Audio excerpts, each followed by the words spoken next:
அன்பு மாணவ செல்வங்களுக்கு வணக்கம்.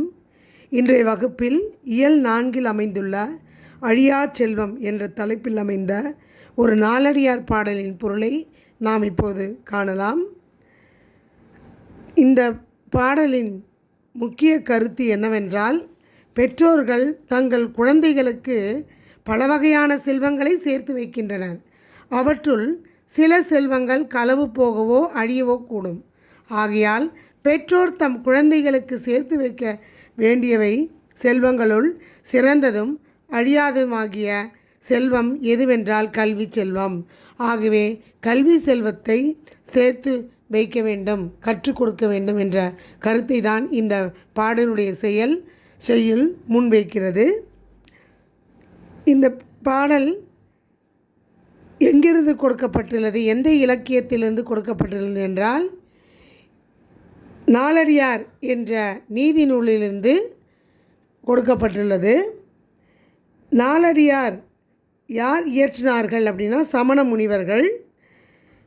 இந்நூல் 14 கீழ்க்கணக்கு நூல்களில் ஒன்றாகும்.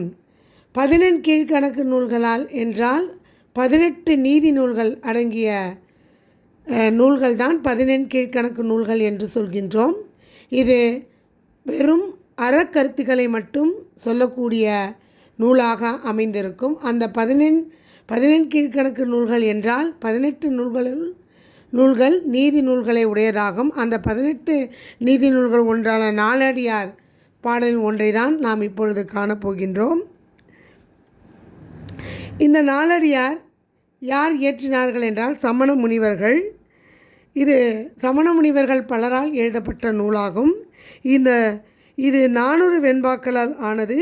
இந்நூலை நாலடி 400 என்றும் வேளாண் வேதம் என்றும் அழைப்பர்.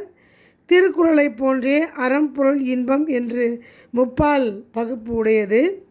இந்நூல் திருக்குறளுக்கு இணையாக வைத்து போற்றப்படுவதை 4ம் 2ம் சொல்லுக்குருதி என்ற தொடர் மூலம் அறியலாம். 4 என்றால் நாலடியார், 4 அடிகளுடைய நாலடியாரை குறிக்கின்றது.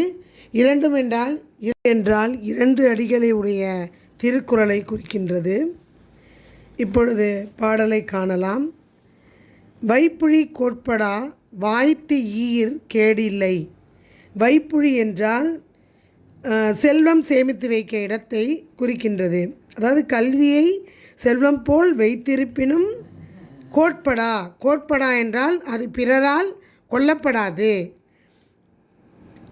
அடுத்ததாக வாய்த்து அப்படி என்றால் பெரும்படி கொடுத்தாலும், அதாவது அந்த கல்வியை மிக்க சிறப்பினை உடைய அந்த கல்வியை ஒருவர் பெரும்படி கொடுத்தாலும் குறைவுபடாது அப்படின்னு சொல்கிறாங்க.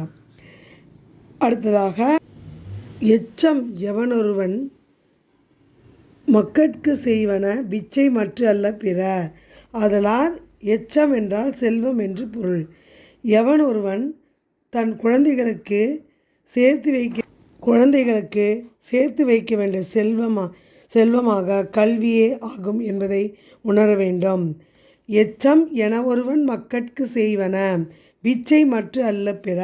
பிச்சை என்றால் கல்வியை தவிர மற்ற செல்வங்கள் எல்லாம் செல்வம் ஆகாது என்பதை இந்த பாடலின் வழி கல்வி செல்வமே அழியா செல்வம் என்பதை அறிகிறோம். நன்றி, வணக்கம். ஆதலால் கல்வி செல்வத்தை போற்றி